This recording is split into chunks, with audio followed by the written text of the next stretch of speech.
Bowling Green's Todd Simon and Javante Campbell coming in. Javante Campbell is a first-team preseason All-MAC. Javante, it doesn't mean nothing yet. You got to prove it. You got to earn it. You got to go earn that first-team stripe for the postseason. So let me ask you this, Javante.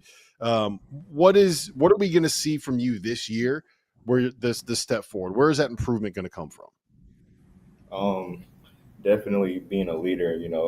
Helping out the team, being more physical on defense, offense. And just being more an all around player. All right, so Javante, I'm not a coach, but here's my advice. I think you can get a lot better if you stop breaking your hands. I agree. That would help. We worked on that. So, you explain what I'm saying is you broke each of your hands last season during the season. I believe you played through each broken hand, right? How did you do it? How much did it hurt? And have you ever heard of? I've never heard of anything like this happening before. Never. Well, I mean, it hurt for I'll say about 8 games, but after that, I just started getting used to it. And once I got used to that one, unfortunately, my other hand broke. But that was my left hand, so I mean, I had a bit more wiggle room with that one. I don't mean to laugh, man, but that is you might be the toughest player in college basketball if you could play through 2 broken hands. Hey, Todd, I second that. Todd, first of all, congrats on your Lions last night. Another win. Yes. I'm on the wagon. If there's room for me, I'm on the wagon. I know you've had a lot of tough years with your Lions and other Detroit teams. Number 2, Rob just kind of, talked about Javante's toughness and everything like that, the injuries he went through. Have you ever been through anything in all your years of coaching at every level, injury-wise, like you went through a year ago with your team? No, really, we didn't. I haven't. I mean, you were talking about, looking through my notes as we're trying to get ready in October. It was already back in October where we had 3-on-3 going on in October when we're trying to do installs. And as we got going through the year, Javante was on game mode only. Don't touch a basketball until the game started. And Jemai, our 5-man, was coming off 2 ACLs, was kind of in the same boat. So we had, 7, 8 guys. We were suiting up guys that had season-ending surgeries at the end of the year, but we had to look the part and said, hey, we might be pulling in case of emergency. We're suiting up managers and all kinds of crazy stuff. But I'd never been a part of anything quite to this degree. And we had sat down and talked about contingencies of if we don't have enough players, what happens. Like COVID. Like the COVID year. Yeah, it really was. Like, what's the protocol on this? And so it was wild. It was a wild year for sure.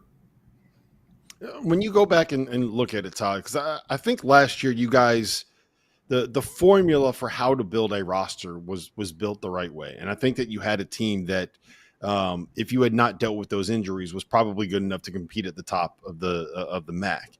And it kind of blows up in your face when you look back on it, and no fault of your own. It's just injuries happen. When you look back on it now, like, does the mindset change trying to build a roster, or is it just like, look, we got to keep plugging away. We got the formula right. We got the system right. We just, maybe got to get a little bit luckier with the health part of it. It's funny. I've talked to a bunch of mentors, different coaches, and say, hey, what do you do with injuries, this sort of thing? I ran to Coach Izzo on the road, and I say, hey, I got a question for you. I need to pick your brain. He said, he didn't let me finish. He goes, I already know what you're going to say. Nothing that you can do. You got to stay the course.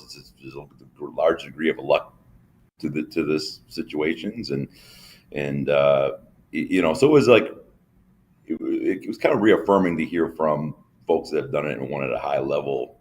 Kind of say, no, you just stay the course.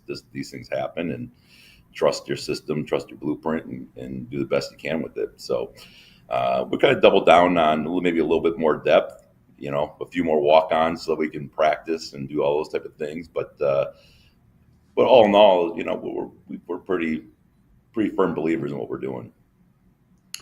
All right, Javante, I got a little before I hit you with a real question.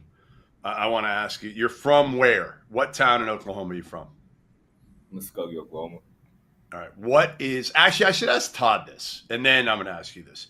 Give me what Muskogee, Oklahoma is known for, Todd. It's known for two things: one, a person, and one, something else that people eat. What's it known for? Wow, I did not do my homework on Muskogee. I could use Chat GPT right now. No, I you don't can't use have a it. good one. Javante, you better be able to answer at least one of these. Wow. Tell you that. All right, we'll start with a person from Muskogee. It's Carrie Underwood, the singer. Number two, Really? the thing you eat, it's the birthplace of Girl Scout cookies. Did you know that? How about that? Wow. I did it. All right, now the real question.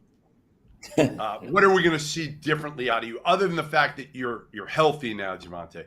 What are we? Because you had a hell of a year with being injured last season. You had your first triple double in program history since I think 07. Again, averaged almost 50 in a game, 3 assists in 30 minutes. What are we going to see that's different about you this year? Definitely seeing the court better. Being a better point guard and also shooting. All right, Todd, you got 4 transfers coming in. Javon Ruffin, Justin Thomas, Josiah Shackelford, and Troy Glover from Division I programs. Aiden Goins and Jason Kimbrough from the JUCO ranks. Talk to me about some of these guys and maybe who can Bowling Green fans be excited about seeing this season? Yeah, I mean, we really we love all these guys. They've all met expectations.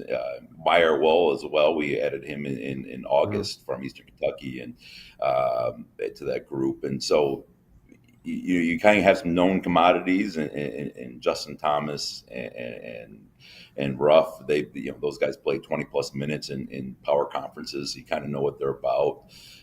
We love our D2 guys, Troy Glover, Josiah Shackelford. Those guys, are certainly high-level players. They've stepped up, and they're going to be fantastic. And our two junior college guys, they've exceeded expectations. They're going to be ready, and they're passionate and play hard to fit what we're trying to do.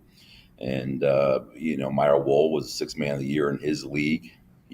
So you start kind of piling up, a nice collection of pieces that complement each other. And I think we really went in on basketball IQ and guys that play the right way and not just one trick ponies. They're really, really committed to doing winning plays. So I'm excited about that for this group. Hey, Rob, we've got a record, though, with Justin Thomas. I think this is the record, Todd. Freshman year, Queens University. Sophomore year, Navarro College. Junior year, Milwaukee. Senior year, UTSA. Didn't play, so got that year back. Last year, Florida State, and now at Bowling Green. 6 spots in 6 years. This is what college basketball is about right now, Todd, to some degree. I know we're both kind of shaking our heads, smiling, being like, what happened? When you hear that, what do you think, though? Like, my biggest worry is, like, is he going to get his degree? That's my biggest worry with these kids bouncing around. And I'm not making this something against Justin Thomas at all. This is the landscape that we're in these days. Yeah, unfortunately, he's graduated, and already, that's the other tricky part of it is we've got 3 graduates, guys that are already beyond getting their degree. One's working on masters, a couple more are working on additional undergrad degrees and so that sort of thing. So it's just a different world, but at the same token, I like it. I like getting guys from different backgrounds. They could share different experiences, and it reminds me a lot. I said college basketball has gone back. Jeff, we go back to those prep school days. This is prep school. We're kind of back to rebuilding rosters every year, and guys kind of bounce around and that sort of thing. I'm just kind of back to those Finley prep days, and what rosters are always going to be. You've got to have something of substance that people want to be a part of.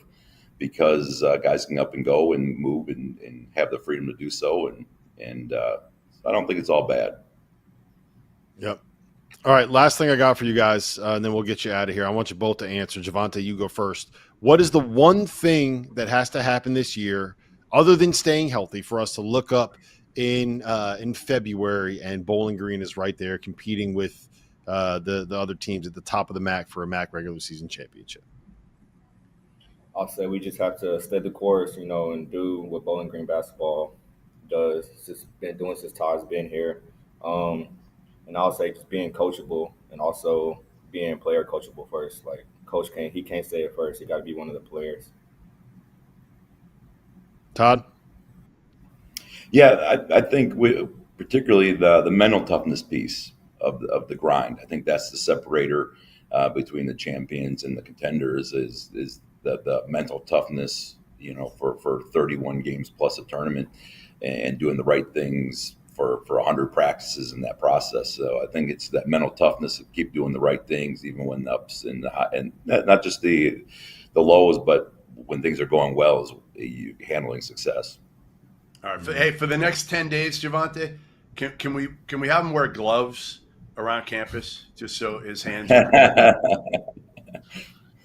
Of course.